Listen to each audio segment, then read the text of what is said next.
All right. Hey, everybody.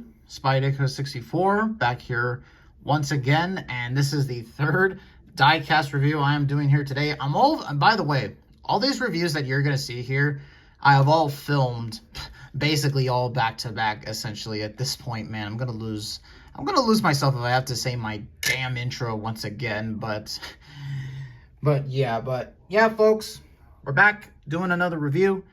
And here's the last car of this recent batch of cars that I got. Here's another 2025 diecast, and it is Helio Castroneves, number 91, Wendy's Chevrolet that he ran earlier this year in the Daytona 500.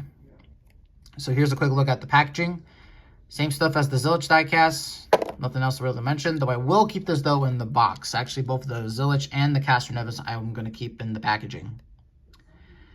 Anyways, here is a look at the diecast itself. Helio Castroneves' first attempt in a NASCAR Cup Series race. I know for a lot of some fans, especially some Helio fans, this debut was not what a lot of people thought it was going to be. Yeah, this debut was one from hell. I mean, Castroneves, not only did he not qualify on time in the 500, crashed in the duel, got wrecked by some chump in the ARCA race while running this car, and got wrecked out of this race here again. So, yeah, and it really sucks that that's really how Helio's first NASCAR experience really went.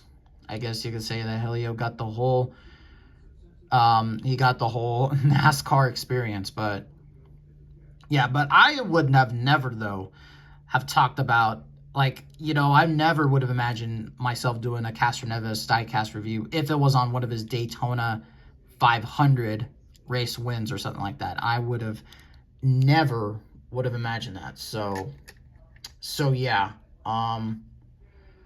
But anyways, though, let's go ahead and, yeah, let's just go ahead and have a look at the diecast itself here. So as, of course, obviously you could see, this is, the scheme that Castroneves ran in at the 500, and it's this really beautiful looking Wendy scheme. You got this bright blue going on with the car here, and then you got like some dark blue going along the side here as well. And you know, I think that I would have preferred more red on this car, if I'm going to be really kind of honest. Like, I would have preferred, yeah, just more red. Yeah, red on this car, but no, it just, I mean, it still is nice.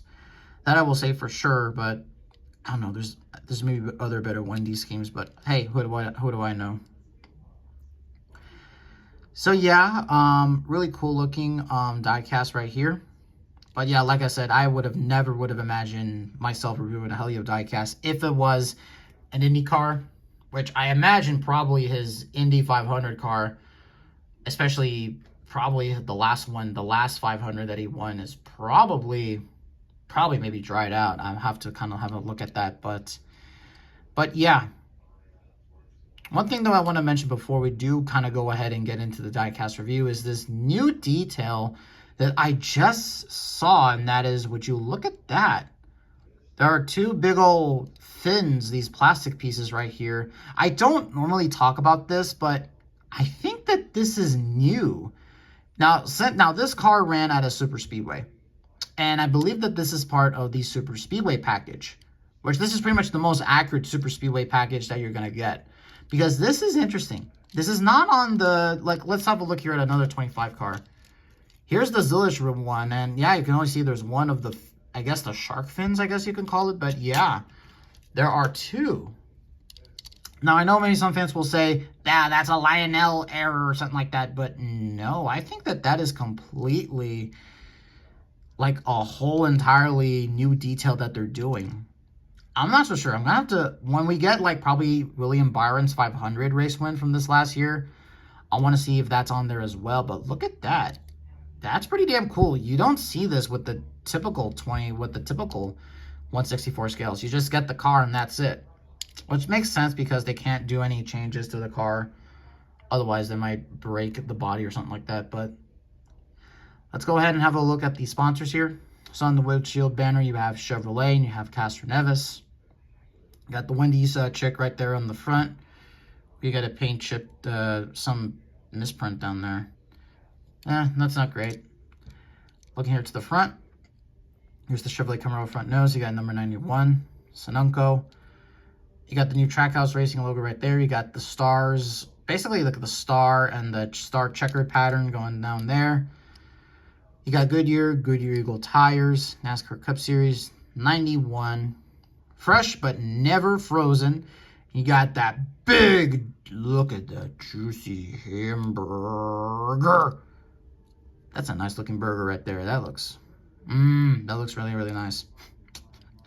All right, I'm not gonna go crazy over a hamburger, but you got Helio Castroneves right there with the Brazilian flag.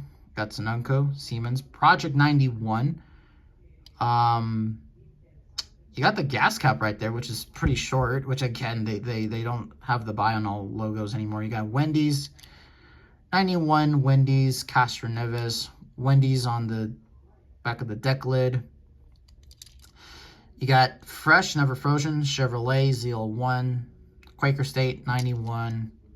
You got that rivet detail back there. Same stuff on the other side. And there is an underneath look at the car if you wanted to see that.